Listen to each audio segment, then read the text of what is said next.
Are Gavai कई दिनों से विवादों में चल रहे हैं। पहले भगवान विष्णु पर टिप्पणी, फिर जूता काट को लेकर, फिर कुछ मुस्लिम महिलाओं के खतना पर दिए बयान को लेकर। इस सब के बाद वह पहली बार अपने गृह राज्य पहुंचे और वहां कुछ ऐसा कह दिया कि विपक्ष में सन्नाटा छा गया। पड़ोसी देशों का जिक्र करते हुए गवई साहब ने कुछ ऐसा कहा कि विपक्ष के अरमानों पर पानी फिर गया। तो मैं आपको आगे बताऊंगी कि आखिर ऐसा क्या कह दिया गवई साहब ने जो राहुल गांधी को भी चुभ जाए। नमस्कार, मैं हूँ आराधना नामदेव, आप देख रहे हैं बीके न्यूज। सीजेआई गवई ने महाराष्ट्र के रत्नागिरी में एक बयान दिया है। संविधान की मजबूती को बुलंद आवाज देता है।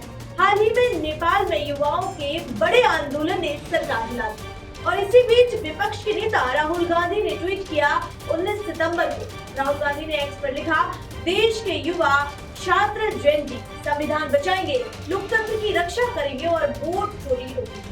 मैं हमेशा उनके साथ हूँ। ये ट्वीट नेपाल के जयंती आंदोलन के ठीक बाद आया, जहाँ युवाओं ने भ्रष्टाचार और सोशल मीडिया बैन के खिलाफ सरकार की जड़ें उखाड़ दी। बीजेपी ने इसे सीधे उकसावे का नाम दिया कि राहुल गांधी भारत के युवाओं को उकसाने का काम कर रहे हैं।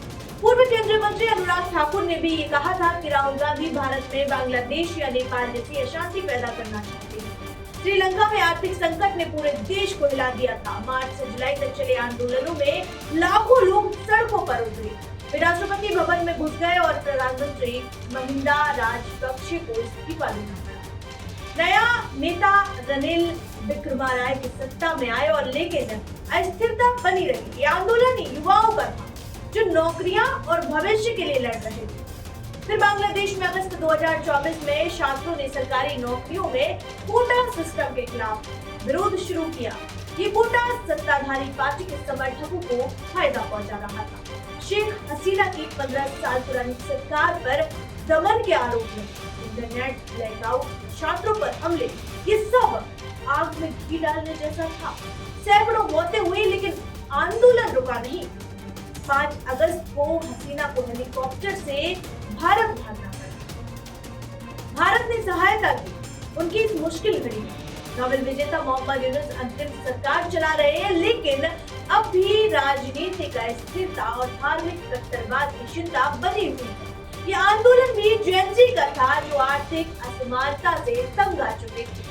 और सबसे ताजा नेपाल का जयंती क्रांति मामला, जो सितंबर 2025 में सरकार ने सोशल मीडिया पर बैन लगा दिया।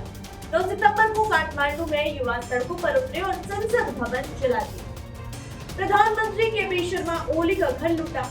ओली को अगले ही दिन इस्तीफा देना पड़ा। ये तीसरा बड़ा आंदोलन था दक्षिण एशिया में जहां युवाओं ने सरकारें उठाई।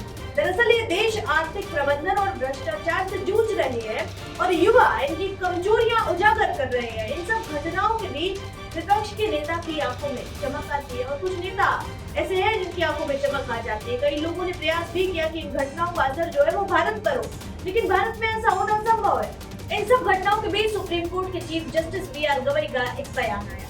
12 अक्टूबर को रत्नागिरी के मंडनगढ़ तहसील में एक नई कोर्ट बिल्डिंग के उद्घाटन के मौके पर उन्होंने एक बयान दिया, जहां जूता कांड के बाद ये उनका महाराष्ट्र का पहला दौरा था। गवई ने कहा कि हमारा राष्ट्र हमेशा एकजुट रहता है, चाहे युद्ध हो, शांति हो या आंतरिक आपातकाल। पड़ोसी देशों नेपाल, बांग्लादेश, श्रीलंका से तुलना करें तो हमारी स्थिति अलग है।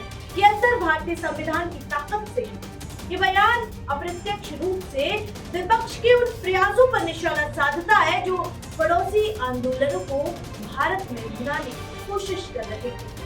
गवई जी ने साफ संकेत दिया कि भारत की जनता और व्यवस्था ऐसी अशांति नहीं होने देगी। संविधान हर चुनौती में हमें अटल रखता है। सीजेआई ने बाबा साहेब अम्बेडकर को खूब याद किया। उन्होंने कहा, अम्बेडकर जी ने ठीक कहा, जब तक सामाजिक और आर्थिक लोकतंत्र न आए, राजनीतिक लोकतंत्र का मतलब अधूरा है।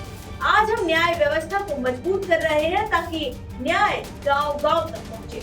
विकेंद्रीकरण पर जोर देकर गवई ने बताया कि पूरे देश में कोर्ट बिल्डिंग्स बन रही हैं। रत्नागिरी का ये नया कोर्ट भी इसी का हिस्सा है जो महाराष्ट्र सरकार ने 2 साल में पूरा किया। उन्होंने जोर दिया, अम्बेडकर जी का संविधान ही भारत को विकास की राह पर ले जा रहा है।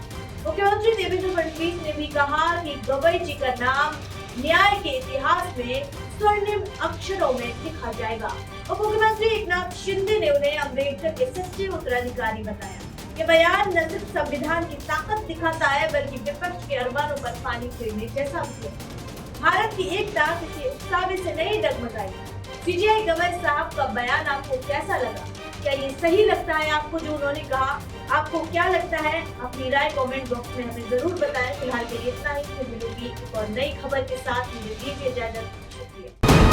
वीके न्यूज, राष्ट्र के नाम।